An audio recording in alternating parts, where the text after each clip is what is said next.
자, 지금 이제 김민석 국무총리 후보자 청문회가 이제 이틀째 진행 중입니다.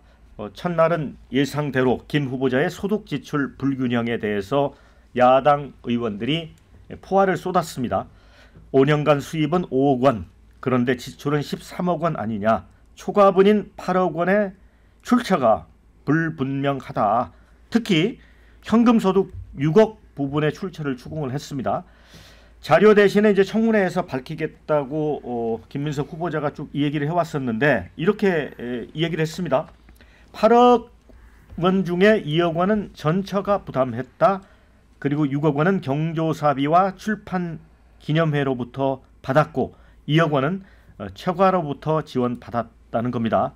야당 의원들은 발언을 믿을 테니까 그러면 자료를 좀 입증을 해라. 그래서 추가 자료를 내라고 목소리를 높였습니다. 자, 그런데 이제 둘째 날인 오늘도 이제 공방이 이어지고 있습니다. 일단 국민의힘은 좀 부적절한 인사다. 자진 사퇴나 지명 철회를 촉구한 만큼 이제 심사 경과 보고서 채택에 동의하지 않을 것 같고요. 민주당은 과도한 정치 공세다. 새 정부 출범의 발목 잡기 아니냐, 이렇게 규정을 하고 청문회가 아마 끝나면 바로 이제 인준 절차를 마무리하겠다는 방침이어서 또 다른 또 충돌도 예상이 됩니다. 먼저 이제 어제 오늘 이제 청문회 지켜보셨는데 야당인 이준우 대변인은 어떻게 보세요? 좀 소명이 됐다고 보십니까? 전혀 소명이 안 됐죠. 네. 지금 산무 청문회라고 저는 이제 부르는데요. 자료도 없고 증인도 없고 참고인도 없는 최초의 이제 산무 청문회가 열렸기 때문에 굉장히 이 청문회에 대한 어떤 좋지 않은 선례를 지금 김민석 후보 보여주고 있다고 생각하고요. 근데 본인이 처가에서 2억을 지원받았다고 얘기를 했습니다. 자, 지금 나이가 지금 61세입니다. 5년 동안 처가에서 지원받았다고 그랬는데 매월 2, 300 받았다고 했어요.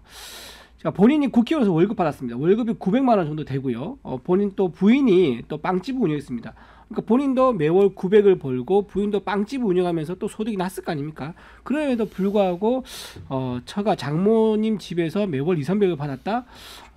성인으로서 납득이 되지 않습니다. 56세부터 그렇게 받았다고 그러는데요. 56세에 자기 부모님 집에 캥거루 하는 사람이 어디 있습니까? 근데 자기 부모도 아니에요. 장모 집에서 캥거루를 했다 이 얘기인데 저는 그게 좀 납득이 되지 않고 국민 상식에 부합하지 않는다라고 또 말씀드리고요. 또 장인상에서 1억 6천을 받았다고 얘기했는데 보통 처가집이 사기 나면요. 그 이제 부의금 들어온 거는 보통 이제 처가가 가져간 게 맞죠. 근데 어느 집에서 조의금 들어왔는데 그걸 사위한테 1억 6천이나 줍니까? 그것도 납득이 되지 않습니다. 그리고 처가가 이제 자녀한테 2억 줬다는 거 그거 증명할 수 있게 그러면 내역을 달라니까 내역도 못 준다고 그래요. 자, 이런 식으로 증명할 수 없는 그런 내용을 쭉 말하면서 결국 뭐냐 말로만 설명하는 거예요. 내가 말할 테니까는 증빙 서류 이런 거 따지지 마. 그러니까 내가 말하면 믿어. 라는 식으로 청문을 하고 있는 건데 이런 식으로 청문을 한다 그러면 앞으로 청문을 할 이유가 없죠. 처음부터 그 사람 말만 믿어야 되는데 굉장히 좋지 않은 선례를 남기고 있다 말씀드리고 마지막으로 지금 1억 4천만 원 그 왜 채무 있지 않습니까? 그리고 자식한테도 본인은 하나도 지원 안 했다 그러는데 그러면서 교회에 헌금을 2억이나 냈어요. 아니 성경님 말씀에 남이 빚 있으면 빚 갚지 말고 나한테 헌금하라 이런 말씀이 있는 거 아닐 거 아닙니까? 상식적으로 빚 갚지 않고 헌금을 2억을 냈다. 그리고 자기 자식이 공부하고 있는데 이혼한 전처에게 모든 걸 다 떠넘기고 지원하지 않고 교회 헌금을 2억을 냈다. 이건 납득이 되지 않는 굉장히 구차한 변명이라고 생각합니다. 김진욱 대변인 어떻게 보세요? 좀 그 김민석 후보자가 지금 소명하고 있는 부분들에 대해서 다소 좀 부족하다 이렇게 말씀 주실 수 있습니다. 그러나 지금 어제 오늘 김민석 후보자는 나름 또 성실히 소명을 하고 있다 이렇게 보여지고요. 지금 국민의힘에서 한 방이 없는 그런 맹탕 청문회를 진행하다 보니까 결국은 그냥 묻지마 공세를 펼치고 있는 것 아니냐. 무책임한 의혹 제기를 너무 과하게 하고 있다. 이런 말씀 좀 드리고 싶고 좀 전에 말씀 주신 것들 뭐 제가 일일이 다 반박하고 싶지는 않습니다만 그렇습니다. 그 나이 60이 된 사람이 처가에서 지원을 받는다. 부끄러운 일입니다. 그러나 김민석 후보자가 그런 부분들 때문에 처음부터 소명하는 과정 속에서 처가로부터 지원을 받았습니다라고 얘기 못한 부분도 있는 거예요. 그러면 김민석 후보자가 지금 사용하는 금액이 뭐 개인적인 어떤 유흥을 위해서 쓴 겁니까? 그렇지 않지 않습니까? 본인이 국가의 어떤 공적 채무 있는 부분들, 이런 추징금이라든지 이런 것들을 납부하기 위해서 본인이 받은 세비의 대부분을 쓰다 보니까 생활이 좀 궁핍해져서 지금 그 부인께서 처가에다가 손을 좀 벌리실 수밖에 없는 그런 상황도 있었던 부분도 충분히 저는 뭐 이해할 수 있는 부분도 있다. 그리고 여러 가지 뭐 지금 경조사라든지 아니면 출판 기념회라든지 이런 부분을 통해서 현금이 좀 들어온 부분이 있는데, 이런 부분들이 법적으로는 다 신고를 하게 되어 있습니다만 지금 우리의 정치권에서의 현실이 과연 그렇게 100% 유지가 되게 돼 있느냐? 그렇지 않다. 현실적으로 봤을 때는 이 출판기념회라든지 경조사에서 들어온 부분들에 대해서 100% 신고하는 정치인이 거의 없는 것이 현실이기 때문에 그러한 관례적인 부분도 충분히 또 납득되는 부분이 있다. 이렇다면 이 국정의 발목 잡기는 이제 그만하셨으면 좋겠다. 저희가 윤석열 정부 출범할 때 한덕수 국무총리 후보자에 대해서도 엄청나게 많은 의혹들이 있었습니다. 그리고 그 의혹들의 대부분이 소명되지 않았던 것들도 있었어요. 그럼에도 불구하고 결국 새 정부 출범에 협조한다라는 의미에서 통과를 시켜줬단 말이에요. 그렇다면 지금 오늘까지 청문회를 진행하는 과정 속에서 충분히 묻고 충분히 소명을 요구하실 수는 있으나 이 이후에 대해서 김민석 후보자에 대한 뭐 비토라든지 이런 부분들은 이재명 정부 출범에 대한 발목 잡기에 다름 아니다, 이렇게 평가할 것 같습니다. 자, 신조 부대변인, 네. 발목 잡기 성격이 있는 것 같다, 과도하다, 이렇게 얘기를 하고 있거든요. 김민석 후보자가 최소한의 증빙 자료라도 냈다면 국민의힘에서 이렇게 가혹하게 비판하지 않았을 겁니다. 증빙 자료를 제출해달라고 하는 무수한 요구에 지금 다 묵인하고 있어요. 안 내고 있습니다. 근데 김민석 후보자가 2년 전에, 3년 전이죠, 상임위원장, 국회 상임위원장으로 있으면서 장관 청문회할 적에 당신 장관 후보자가 왜 자료 안 내느냐, 국회 무시하는 거냐, 이렇게 굉장히 강하게 호통을 쳤습니다. 그랬던 분이 지금 왜 자료를 못 내죠? 그리고 저는 지금 청문회를 계속 하면 할수록 김민석 후보자가 총리가 되면 안 된다라는 이유를 본인이 증명하고 있다고 생각합니다. 지금 꼬꼬무 청문회예요. 꼬리에 무는 의혹들만 계속 나오고 있습니다. 뭐냐면 2억의 행방에 대해서 지금 장모가 그 지원을 해줬다, 그런 얘기를 하고 있습니다. 근데 그 2억에 대한 증여세 납부 안 했습니다. 오히려 본인이 계속 해명을 하고 국민들께 설명을 하면 할수록 핑계에 불과하고 그것들로 인해서 국민적 상식에 어긋나는 총리 후보자라는 것만 증명이 되고 있는 거예요. 지금 김민석 후보자 관련해가지고 의혹이 크게 3가지 아니었습니까? 재산, 그리고 석사 논문, 아들 의혹. 이 재석아 의혹인데 이 재석아 의혹 중에서 하나도 해결된 게 없습니다. 오히려 그것들이 계속 이어지고 있어요. 이렇게 하다 보면 이재명 정부 성공할 수 있겠습니까? 왜 지금 김민석 후보자에 대한 검증이 계속 더 상세하게 돼야 되냐면 총리라는 직함 자체 때문입니다. 이 총리에 대한 인사 기준 허들이 굉장히 낮아지게 되면 그 뒤에 내각에 참여하는 분들에 대해서도 인사 검증의 기준이 낮아질 것이고, 그렇게 하다 보면 결국에 이재명 정부는 실패한 정권으로 남을 수밖에 없습니다. 저는 이것이 지금 굉장히 이재명 정부의 그 신호탄을 보낸 거다, 이렇게 생각을 하는 게요. 문재인 정부가 어떻게 해서 무너지게 됐죠? 조국 사태와 부동산 사태 때문이지 않습니까? 그런데 지금 부동산은 이재명 정부 임기 초반임에도 불구하고 굉장히 그 폭등을 하고 있고, 거기에 더불어서 김민석 후보자 관련해가지고 도덕성 검증에서 막혔어요. 이렇게 되다 보면 이재명 정부가 지금 시작한 지 한 달도 안 됐습니다만 벌써부터 암흑의 그림자가 드리우는 것 아니냐, 이런 걱정을 하지 않을 수가 없습니다. 이게 정부가 잘 되고 나라가 잘 되기를 바라는 마음에서 김민석 후보자에 대한 검증을 하는 것이지 정치 공세라고 치부하시면 안 됩니다. 이거는. 암흑의 그림자가 드리우고 있다는 표현까지 썼습니다. 우리 강성필 부대변인 어떻게 보세요? 예, 뭐 국민의힘에서 충분히 저런 얘기 하실 수 있다고 생각하고 물 좀 드시면서 화 좀 자제하시고 너무 얼굴이 빨개졌어요.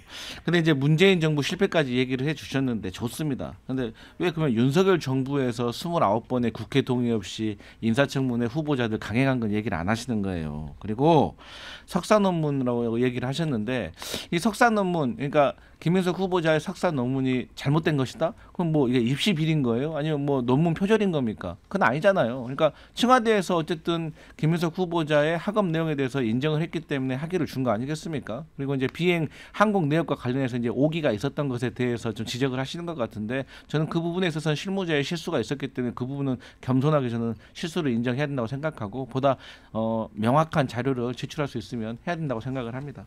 근데 이 자료 제출과 관련해 가지고 제가 거듭 말씀드리는데 국민의힘에서 자꾸 본인들의 과거의 역사, 그러니까 오래된 역사도 아닙니다. 아니 뭐 당장 그 한덕수 국무총리만 하더라도 배우자 부동산 내역 제출하라니까 제출 안 했잖아요.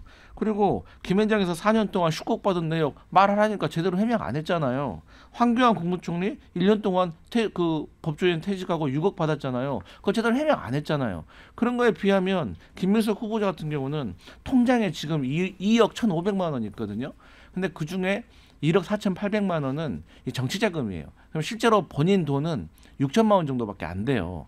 61세인데. 아니 그러니까 캥거루 해야죠. 어디 가서 도둑질 하는 것보다는 그래도 장모님한테 손 벌리는 게 나은 거 아니겠습니까? 그리고 이게 미안하니까 애경사 있을 때 돈 들어오면 또 장모님한테 더 드리고 한 거 아니겠어요? 그리고 이제 이러한 부분에 있어서 뭐 계속해서 추궁하실 수 있는 여지가 있으면 저는 또 물어보는 것이 야당의 역할이라고 생각을 합니다. 그런데 뭐 출판 기념회도 뭐 과도하다 이런 말씀하시고 뭐 검은봉투법 얘기하시던데 그런 얘기 하시면 안 됩니다. 왜? 국민의힘도 이현주 의원이 조사한 결과에 따르면 37분이나 출판 기념회 관련해서 좀 문제가 있었던 것 같아요. 누락된 것이. 그렇기 때문에 저는 야당의 역할을 하기 위해서 김민석 후보자에 대해서 지적 충분히 하실 수 있는데 자료도 사실 뭐 보수 정부가 그랬다고 해서 우리도 그렇게 하겠다라는 것도 잘못된 의식이지만 어쨌든 저희가 최대한 소명을 할 것이고 또 이 소명된 부분에 있어서는 또 국민들께서 평가해 주실 것이다. 다만 그 재산 내역이 너무 자린고비잖아요. 6천만 원 가지고 있는 사람이 뭐 불법 자금 받아가지고 얼마나 뭐 곳간 채웠겠습니까? 그래서 이런 부분에 대해서는 조금 너그럽게 봐주셨으면 좋겠습니다. 네, 지금 방송 보시는 분들이 다양한 의견 주셔서 좀 소개를 해드리겠습니다.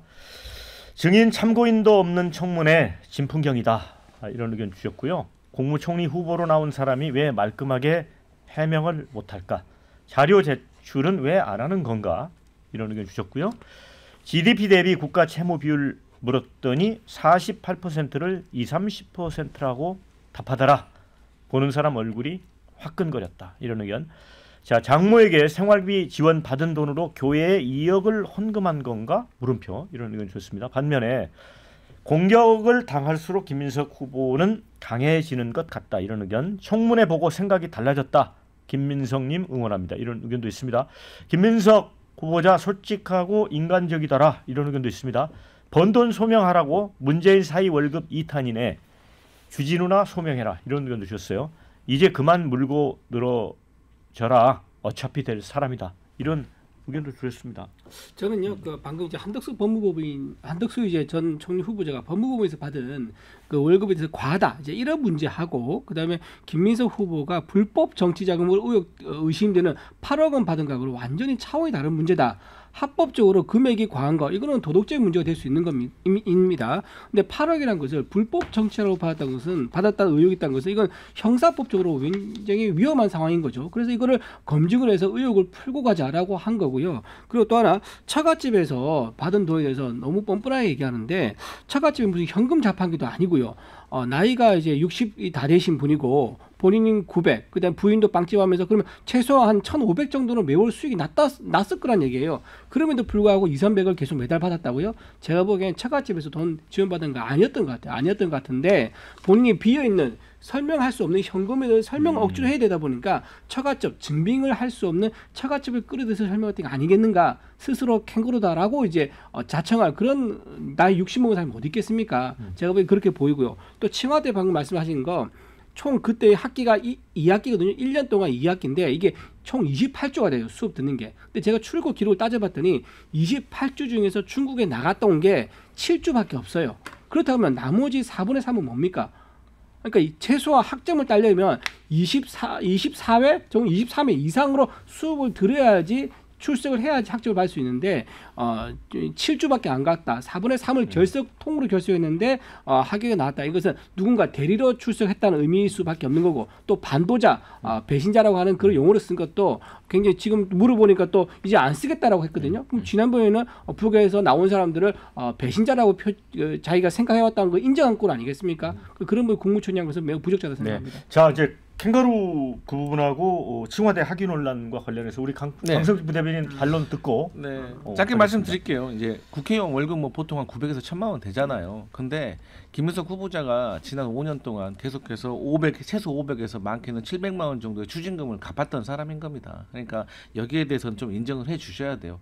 사실 본인이 아시겠지만 지금 정치권에서도 뭐 이런 얘기는 좀 그렇지만 과거 전두환 전 대통령 같은 경우도 얼마나 많은 추징금이 있었습니까? 근데 통장에 29만 원 있다고 절대 안 갚았잖아요. 그런 거에 대해서 국민의힘 뭐 비난하셨습니까? 그리고 이제 석사 논문과 관련해 가지고도 이제 인사청문회 그 실무 측에 제가 들은 건데 결국에는 본인의 칭하대의 성적표를 보면은 거기에 나름대로의 날짜가 기입돼 가지고 성실하게 그 학위를 위해서 학업 과정을 마쳤다는 것을 증명할 수 있다라고 생각하고 공개하면 되죠. 네. 근데 거기에 있어서 저는 이 칭하대에는 자꾸 뭐 왔다 갔다 했다는데 이게 뭐 누구한테 피해준 것도 아니고 본인이 열심히 공부해 가지고 학위 딴 건데 여기에 대해서 뭐 이렇게 집착하는지 잘 모르겠고 일단 학교 안 나오면 어떻게 학위를 따요? 학교를 가긴 갔잖아요.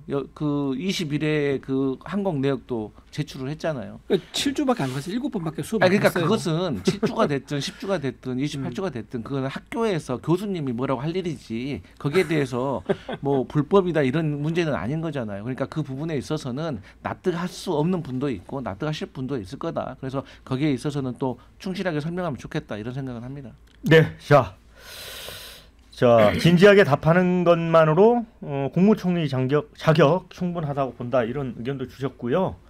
그러니까 그 추징금 갚은 거 계좌를 까라고 또 이런 의견도 있고요. 그래도 학위 딴 건 딴 거잖아 이런 의견. 그럼 김건희 학위는 왜 취소시키냐 또 이런 의견도 주셨습니다.